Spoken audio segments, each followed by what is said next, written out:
What's up, YouTube? If you're here, you want to know more about my current third-person Grand Theft Auto-like biking stream setup. I use this for YouTube and Twitch/Kick live streams, and this is the complete live stream setup, including the bike, the things I stream with, the camera, and the things I rigged to get the camera in the air behind me. So let's go over it. At the base of this whole kit is the Le Petit Porter. And this bike was sent to me by the friends over at Le Petit Porter. They make these cute little 20-inch wheel cargo bikes. I've done a whole bike check on this, so I'm not going to get into the nitty-gritty. It's a 9-speed, 1x 20-inch wheels, and it has a direct-mounted, frame-mounted rack that came with the bike, as well as this rear back rack that came with the bike, as well as full front fenders, front and back. At the heart of my live streams is the command center. I have it all in this backpack that I can easily take off the bike. Inside it has all the essentials I need to connect to my server, which connects to Twitch, YouTube, and Kick. Now I'm going to take this off the bike and show you what's inside the bag. So I have the bag emptied out. This is the USW, I don't know how to pronounce it. This is a hydration backpack, and I use this bag when I do the POV streams from my chest, and I use the Pocket 3, and it connects to here. But that's, we'll get into that later in the video. But I keep everything in here so I can easily go from first person to third person with the live stream. And all I have to do is disconnect one cable. So inside the bag, at the heart of the whole system, is the LiveView Solo Pro. And the reason why I use the LiveView Solo Pro and not the Bella Box is because I do travel quite often. And finding SIM cards that work in different countries and different areas can be quite a problem. And this actually comes with the LiveView Solo Connect modems, and that's what these are here. And inside these modems, they have SIM cards that connect to 3 of the major cell providers here in the US, as well as Canada and Mexico. So you get pretty good connectivity with just these 2 modems. And these connect into the LiveView Solo like that. And so now I can start streaming as soon as I hook a camera up to this with just this. This has an internal battery that lasts a little over 2 hours, depending on how hot or cold it is outside. Connected to that, I use these batteries, which I don't have the model number for right now because I have thrown stickers all over the batteries, but I will put the links to all of these in the description of the video, or ask me a question in the comments if you'd like to know.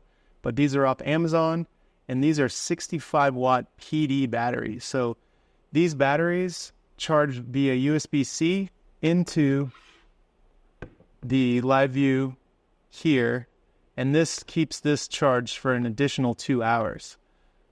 It's 2 to 3 hours, really, depending on the temperature. And in order to use the Pocket 3 or the DJI Action 4, what I'm using for the third-person camera, I need to use this. This is an encoder. This actually can do everything the LiveView does, just not as well. This encoder, all I'm using it for is I am plugging in the UVC protocol out of the Pocket 3 or the DJI Action 4 into here, and it converts it to HDMI out for me, because I need HDMI because the LiveView only supports HDMI in on this model. It does not allow for UVC into this, and you need a converter like this. You can't just use a dongle. It needs to be powered. And the important part of this is it needs to be powered, because when I plug in the camera into the USB, I also have the other end of this plugged into another battery here. So when you plug it in here, this turns on and sends enough wattage out of the USB-C to keep the camera charged for those long live streams. Again, my live streams go anywhere from 4 hours up to 12 hours and beyond, depending if I'm doing a bike tour or something like that. So these are the items that are in the backpack. And this is what makes the stream work. On the other end of the bike, facing behind me, which I'll show you soon, this is the Osmo Action 4. I'm new at using this. I use this on the bike, on the back of the bike, because the Pocket 3 has better picture quality, but because it has a gimbal on it and it doesn't have manual focus, it has very jarring focus. Like if I shake this, you can see how I'm shooting with the Pocket 3 right now. You see how things pop out of focus? That is why I can't use this on the back of the bike, and I need to use this. This has in-camera stabilization. It also has the horizon adjustment on it, so you can keep the horizon line straight. I don't know all the terms and names for it, but I do use the Rocksteady horizon stabilization to keep the horizon straight. And this plugs in via USB-C to this USB-A plug right here. And this converts it to HDMI into the live view. The live view then transmits the video packages out to the two different SIMs. I actually use a third one. I hotspot from my chat phone, and we'll get to that right now. So now we're back at the bike, and in front of the bike is the live stream chat. Now, hopefully, I will get this screen fixed soon. I did crash and crack my phone when I was in San Francisco, but any live stream you do, you need to be able to interact with the chat, or you might as well not be live streaming. You might as well just record a video and upload it to YouTube.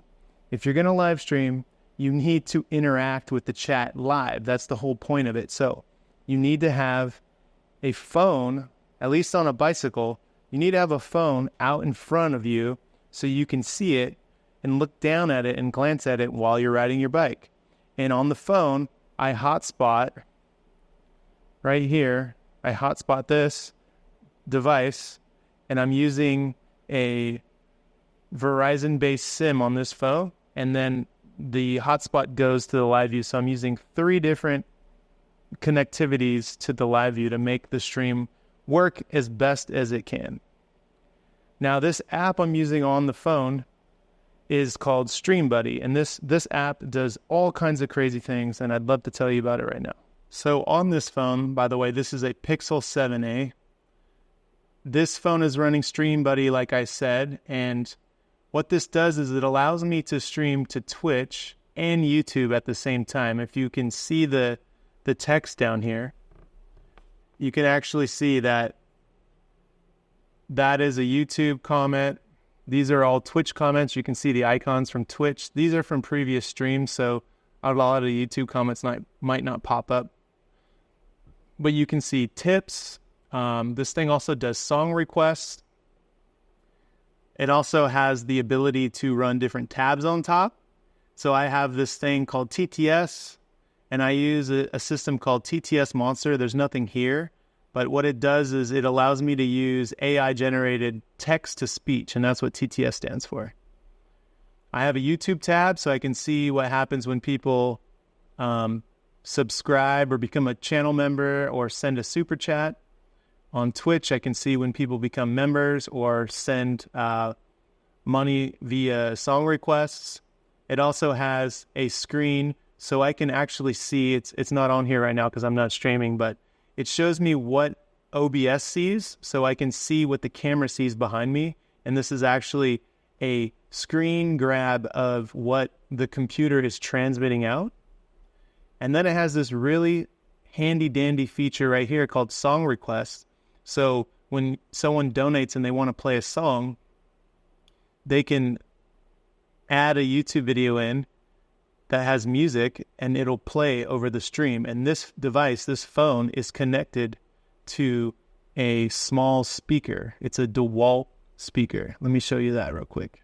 So I'm using this small DeWalt speaker, and this thing will last well over 12 to 14 hours.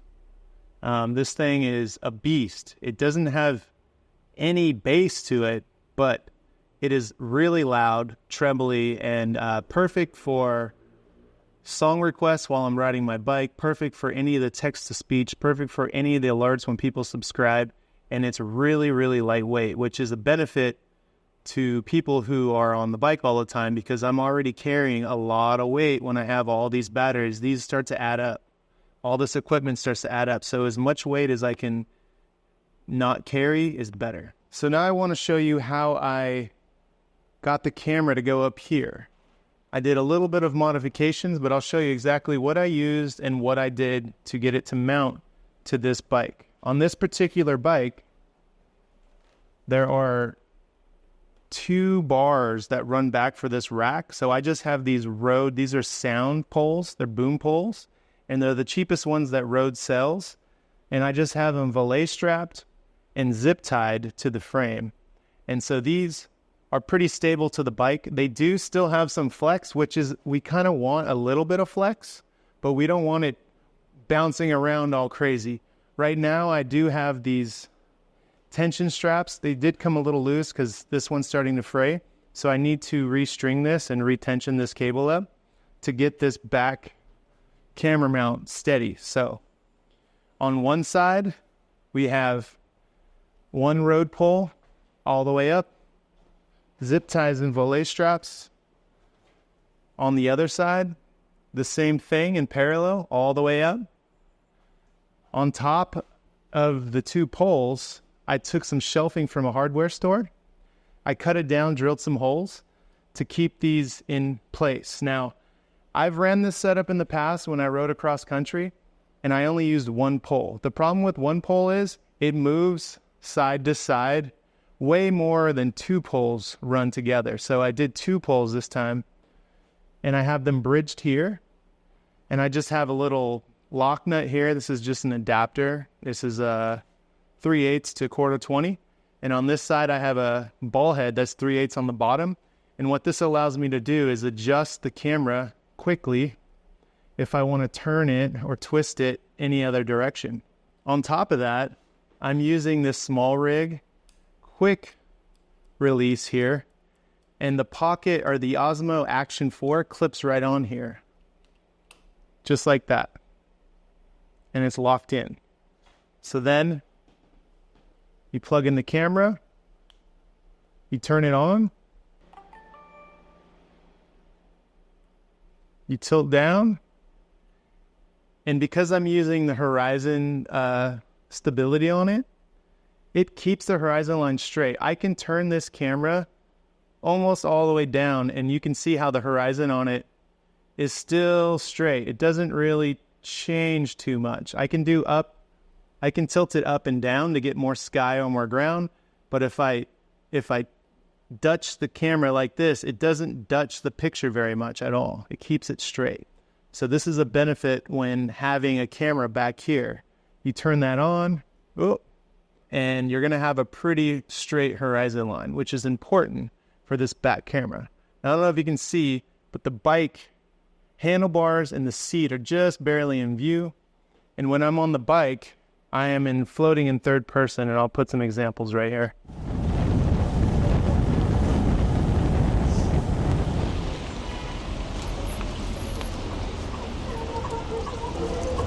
Who's going to do a jump? This girl's going to jump right here. This girl in the white shirt, she's going to jump. Watch. I knew it. If you put your foot down, it's hot lava. Hot lava. The ground is hot lava.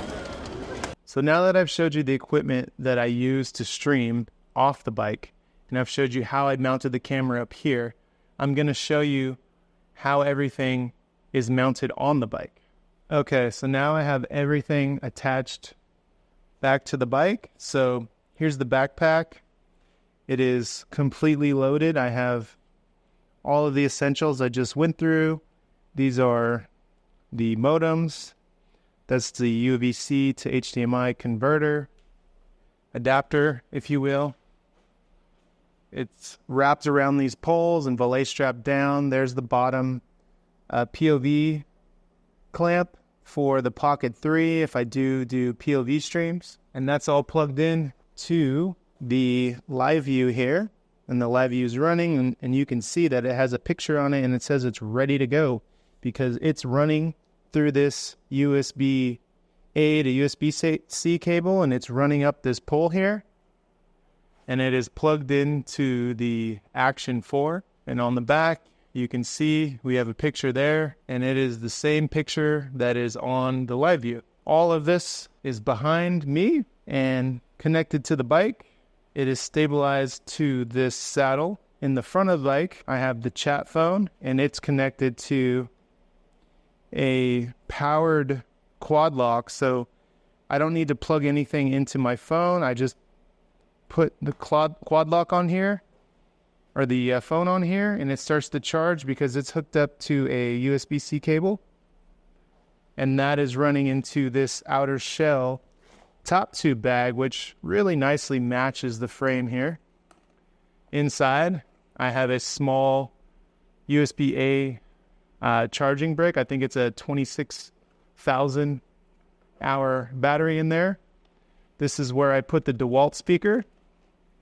I carry little beverages or what have you inside of this outer shell little snack caddy.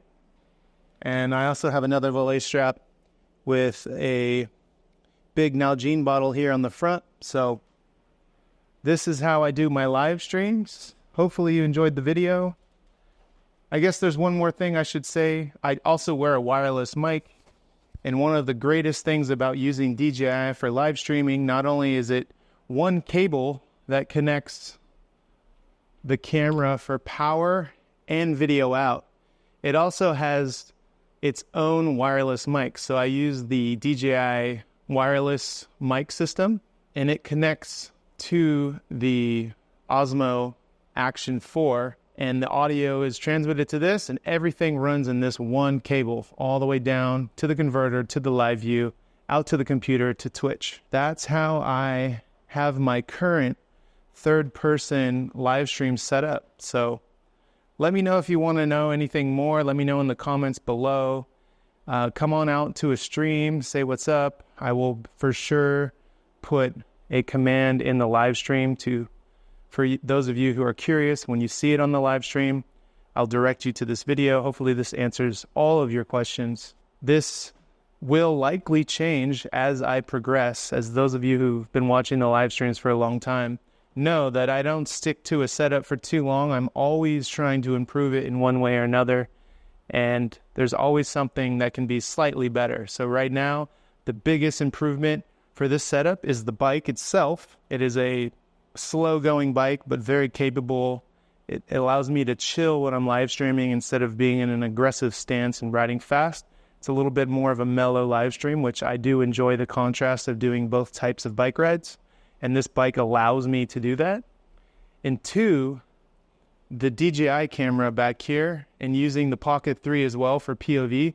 These two cameras, including the one that I'm filming with this right now, these cameras have changed the way I am doing live streams. They have helped me so much. And if anyone is watching from DJI, please hit me up. I am a complete DJI fanboy for live streaming for sure.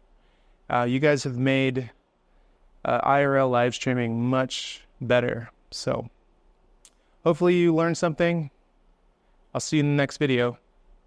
Peace.